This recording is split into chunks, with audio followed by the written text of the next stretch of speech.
I think, Grant, you're in that area, correct? Roger, I'm going down the line.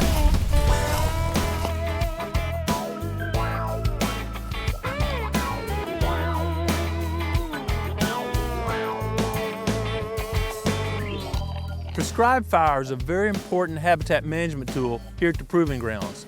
Last week, the conditions were dry and favorable to use this valuable tool. As more and more people settled throughout the Whitetail's range, they feared wildfire, rightfully so, because it could easily destroy their homes and cropland. Oh my God. Later, the Smokey the Bear campaign put a huge fear of any type of forest fire throughout most Americans' mind, and we've been fighting uphill ever since to use prescribed fire as a good habitat management tool. GrowingDeer.tv is brought to you by Bass Pro Shops, also by Reconics, Trophy Rock, Eagle Seed, Nikon, Winchester, Scent Master, Dead Downwind, Antler Dirt, Lacrosse Footwear, Whitetail Properties, Bloodsport Arrows, Outdoor Edge 9, Flatwood Natives, Caldwell, Prime Bows, G5 Broadheads, and Redneck Hunting Blind. Last week here at the Proving Grounds, the humidity level was lower than normal and the temperatures were adequately warm to allow us to do an effective prescribed fire. I typically use growing season fires. Growing season fires are great at reducing or killing hardwood saplings, which is often the goal in bedding areas or areas where I want native foliage to be the primary growth in the area. Saplings obviously grow up, become trees, and that canopy shades out the forest floor, reducing cover and food plants. But by using growing season fires, we can girdle those young saplings and have a higher control rate than these dormant season fires. The area we burned last week was not a bedding area or necessarily a strong feeding area. It's a north-facing slope with mature timber. And during the growing season, July through September or so, that closed canopy on the north slope will typically hold so much moisture we can't get a fire in there unless it's a catastrophic fire, which we may not be able to control. Given those circumstances, dormant season fires, when the canopy's off the trees, the sun's reaching the ground, and the humidity is really low, is about the only time you can have an effective fire on north-facing slopes in timber country. This was a relatively small area we were preparing to burn, and it was very easy to make the breaks. There was a gravel road on top, interior, so we didn't have to worry about traffic on it, a creek along portions of the bottom, surrounded by food plots. The only area we needed to make a break was on the downhill slope. So I want to start off by just introducing some basic tools. And the most basic tool is a hand rake. And it's invaluable for when you're walking a line and maybe something's blown over, you can just grab this really quickly, pull it back into the fire, or rake leaf litter away from a tree that you totally want to protect and make sure that tree doesn't get scarred. You can use the backpack blower to make a fire break, and a fire break is simply where we've removed the fuel so the fire can't go to the area we want to protect and keep the fire in the area we wish to burn.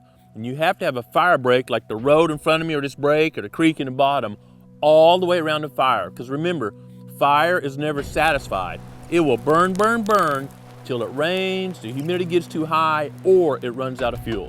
You must have a source of ignition to start the fire, and we're obviously doing too many acres to walk around matches throwing them down all day, so we use a drip torch. It's probably the most common tool wildlife biologists and foresters use to ignite a prescribed fire. We use a specific mixture of fuel in our drip torch, 2/3 diesel, 1/3 gas. Never more than 1/3 gas. It's simply too volatile, it vaporizes, and there's too much a chance for a catastrophic injury to occur if there's more gasoline in the mixture than 1/3. Fire is inherently dangerous, so personal protection is something we need to consider. Leather gloves, not synthetic. A lot of synthetics like nylon are very flammable, and if that caught on fire, it would melt your skin and be a very serious burn. You notice we always have these funky colored clothes on.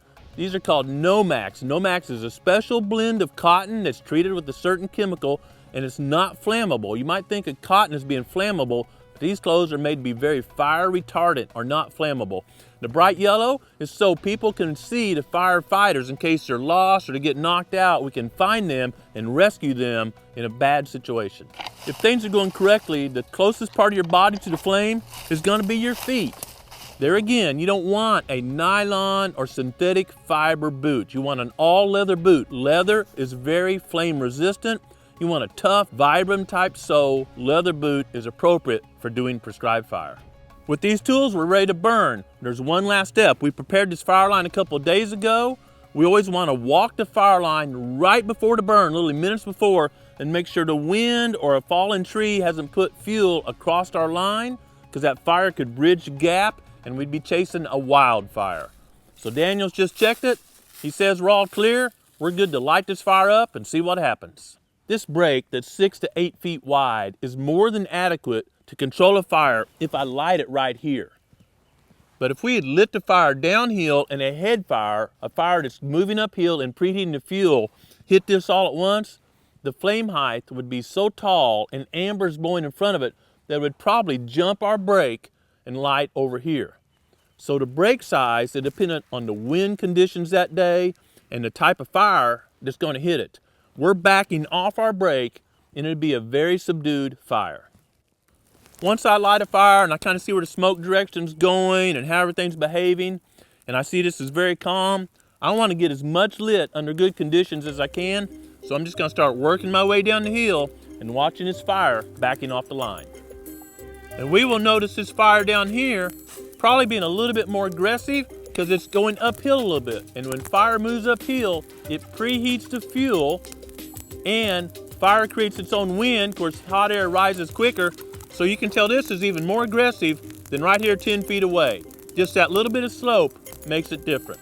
20 acres of leaf litter under hardwoods, very safe, road on one side. Another step preceding the fire is to inform the local fire departments that you're going to be burning. There's no hiding a large prescribed fire. There's going to be a lot of smoke in the area, and rather than make those fire departments spend resources coming out and checking on the fire, call them ahead of time, tell them when you're going to burn and the approximate size so they'll know when neighbors call and report smoke in your area. Some states require a written fire plan to be submitted before they grant permission to burn. But in Missouri, we still have the right as private landowners to burn when we want to, and we accept that liability. Another smart move is to call your neighbors and tell them you're going to be using fire to improve the habitat. That way they don't panic when they see smoke and call you and the fire department. Hey boys, I'm backing down the line, getting us a little bit bigger black line. I got about 4 inches. Headed towards the eastern end. You should never try any size prescribed fire by yourself. So that means you're communicating with one and often more people. You need good communication, and you can't call everyone at once on a cell phone or mess with dialing. You need two-way radios that are instant talk. Hey, I need help. What are you seeing? Two-way radios are a must to be safe on a prescribed fire. When burning in timbered habitat with the goal to protect most of the standing trees, you want to make sure and use a backing fire. A backing fire simply means the fire is lit at the top of the hill and it's allowed to ease down, or on flat land, it's going into the wind. If fire is allowed to rush uphill or run with the wind, the flame height and intensity will be much greater. We're gonna have Daniel go down the road lighting a backing fire. That way we can let it back down while Grant's fire is going to the east. We're gonna burn as many acres as possible while the conditions are right. As I'm cutting through, lighting fire, I see a nice, about 8-inch white oak. Not a lot of white oaks on my property, so I want to favor it. A backing fire probably wouldn't do this tree any damage at this size. But just to be sure, I take a moment and remove the fuel around the base of it, all the way around. That way there's no intense heat right by the bottom level of this tree, and it'll grow up, be a great tree. In the unit we were burning, there were a few areas where there weren't any big trees and saplings had filled in the area that should be filled in by native grass or forbs. In those areas, we wanted a different fire plan.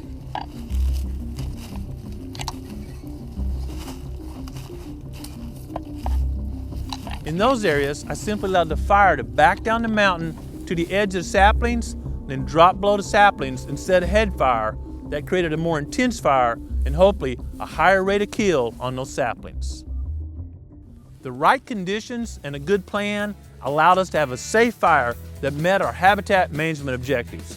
And once all this snow melts and the conditions return to low humidity and favorable winds, we'll use fire on a different part of the proving grounds to make sure we maintain quality habitat.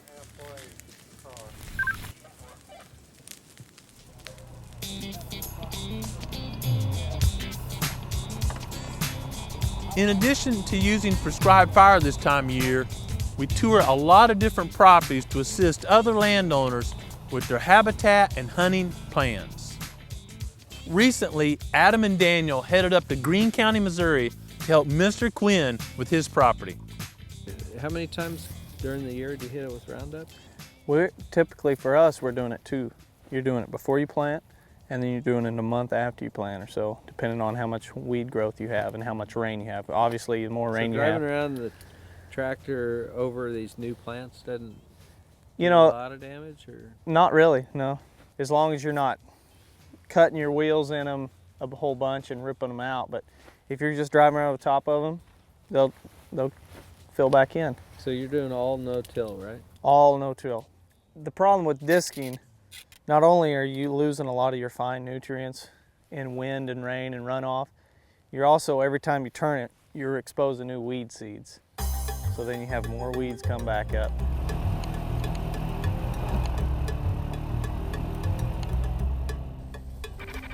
There's trucks everywhere. Yeah, Your deer are hungry. for sure. This became very obvious as they toured some food plots and noticed all the browse was removed to about lip high. We've been touring the property now for a couple hours, and we've looked at food plots, and we've noticed a lot of browse, and a lot of natives have been browsed. And so basically our number one plan for you to start on right away is provide more food, whether that be clover and soybeans, and we're just going to try and increase the amount of food for your deer so they're not trying to go on the neighbor's property and get shot. They're going to be here. Hopefully we can hold more deer, and ultimately you have better success and see more deer and have a healthier herd. Mr. Quinn's property has a lot of potential. We're very confident if he implements the plan we've devised, he'll have really good quality deer and quality hunting for his family and friends. Hey YouTube viewers, did you know we released the same episode a couple days earlier on our site, GrowingDeer.tv, every week? Check it out and get the latest a couple days earlier. I hope you have a chance to get outside and enjoy creation this week, but more importantly, make sure you take time every day to be quiet and listen to what the Creator is saying to you. Thanks for watching GrowingDeer.tv.